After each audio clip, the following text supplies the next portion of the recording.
Hi, guys. Today the question is, how close are we to World War III involving Russia? Well, today, which is July 11th, 2022, there was a public service announcement on New York television or on broadcast from New York, and it's a lady talking about what to do if there's a nuclear blast in New York. And she says things like, well, it's happened now, and what they want you to do is, she tells you, instructions: don't get into a car, it's not safe there, you need to get inside a building, you need to get into the middle of the building or into the basement, you need to get rid of your clothes and throw them in the garbage, I guess, if they have radioactive dust on them, if you've been exposed to particles that blew off from the bomb. You need to take a shower to get the particles off of your body. And basically, I guess, just go inside the house. And if you're, fortunate, you'll live. If not, well, I think if you're taking radioactive dust off your clothes, I don't know what your chances of survival are. Maybe they're okay. But the whole point is that is today. That was a public service announcement in New York that went on the air today. It kind of reminds me of the Cuban Missile Crisis when Russia set up missiles in Cuba, and they had drills in school, and children were told in the classrooms to, if you hear the sirens, the nuclear blast sirens, that there's a bomb coming, get under your table, or sorry, get under your desk, fold into a ball under your desk, like that's going to help you somehow. But kids were going through drills in America and being told to do this. Anyway, that's a little alarming. Now, why would this be right at this moment? There's some other things going on that I'd like to mention. And this comes from the Jim Baker Show, his website. And he has an article up as of a couple of days ago. And it talks about how, I'm just going to go to it. It says here, Latin America being pulled into alignment with Iran, Russia, China in war games known as Sniper Frontier. And what this is China and Russia and Iran are moving military hardware into, let me just look again, I read it a couple of days ago. Chinese Foreign Minister Wang Yi last month inked several economic deals in Latin America, making calls to Uruguay, Nicaragua, and Ecuador. So we can assume that they're moving military hardware into Uruguay, Nicaragua, and Ecuador. Now, isn't that nice? Now, of course, these are drills, but when have we ever seen drills turn into real things in the world? For example, on the day that the 9/11 happened, that the World Trade Centers were blown up, the military in US was actually doing a drill. And strangely enough, it was exactly the same scenario. What would they do if a plane struck the Twin Towers? And that was a drill that came true. Another thing that happened today, I was just watching something on YouTube, and apparently Newsweek, I believe this was a Newsweek article, and it said that, sorry, this was June 25th, but there was something today. That's not the one I was thinking of. Russia shuts off gas to Europe today. They shut off the gas supply to Europe. Now, how do countries respond when their gas supply is turned off? I don't know. How would we survive our gas supply being turned off in America or Canada? It's pretty severe for Europe, which makes you wonder, is that not an act of war? Here's the next thing.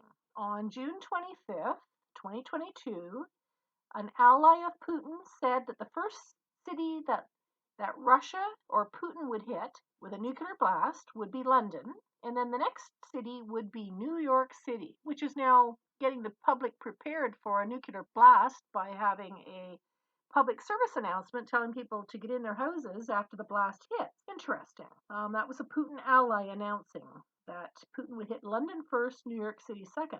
Another thing that's happening is you've got, I wish I could remember where I heard this. In fact, I think it might have been Alex Jones. I'm pretty sure, as I think about it, that it was Alex Jones. And he said that, I'm sorry if I got my source wrong, but I do believe it's Alex Jones. And I know some people think he's a little wacky, but I have my theory about him. It's just a theory.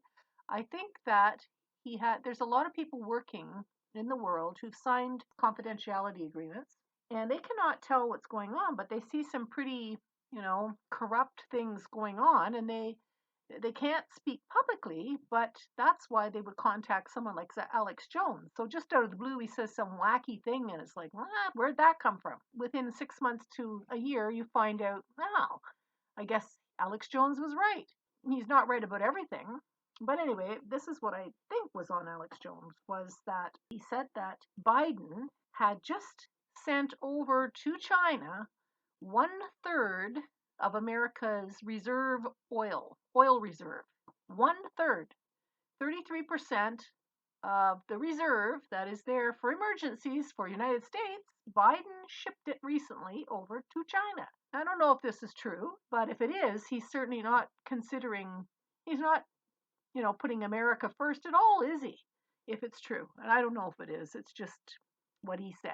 So keep that in mind. And of course, if you're watching the news, you'll know about Sri Lanka.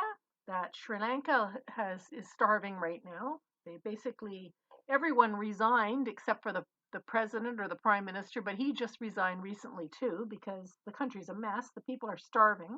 And it was all over, apparently over nitrogen and over, they wanted to have organic crops in Sri Lanka, and they banned, I think, things that had nitrogen over a year ago. Now, what happened was, of course, nitrogen, whether people know this or not, it's an essential nutrient for plants, for most plants, not every plant.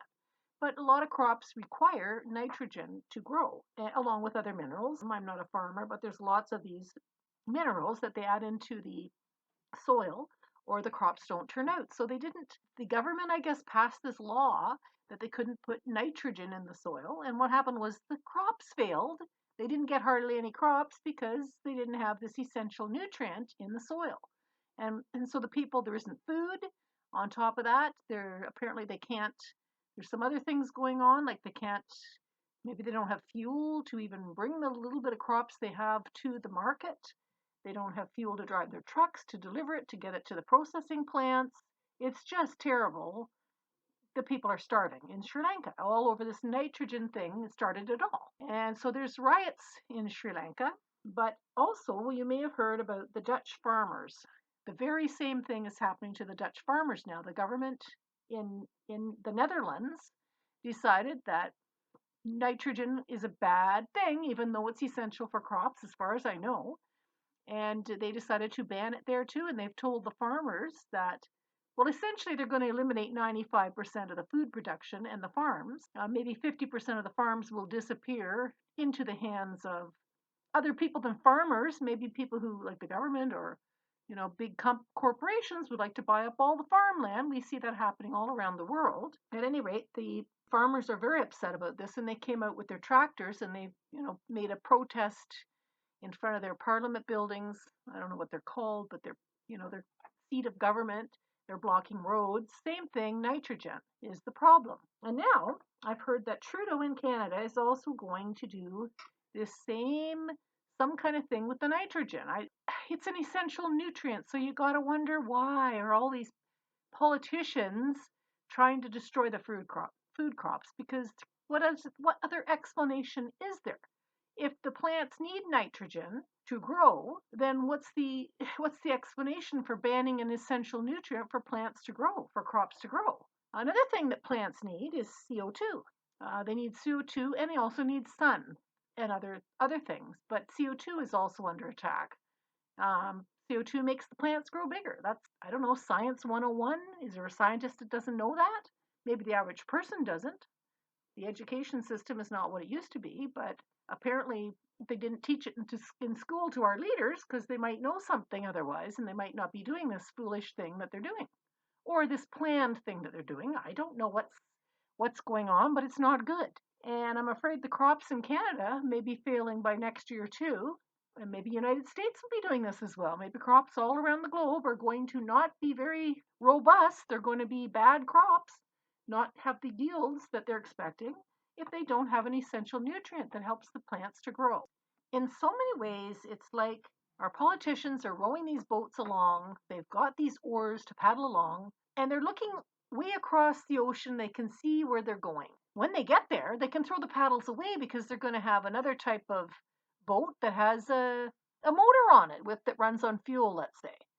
So they've got these little paddles now, but what they're doing is instead of waiting until they paddle over to where this other type of transportation is they're throwing away their paddles into the ocean, and there they sit. That's kind of like what they're doing. That's like when you say, well, we're going to use nothing but green energy. We're going to use let's see, wind turbines. We're going to use solar energy. We're going to ban coal and oil and gas and nuclear energy. We're going to do it all, and the whole world's going to run on, electric cars. Now think about our electric grid infrastructure. It's not there to support the cars. I'm sorry, it's just not there. It's going to need a lot of work before they bring in these electric vehicles to the point of where the grid can handle everybody having an electric car. Or we don't have the solar power yet, where the infrastructure is not in place for solar power to run the world.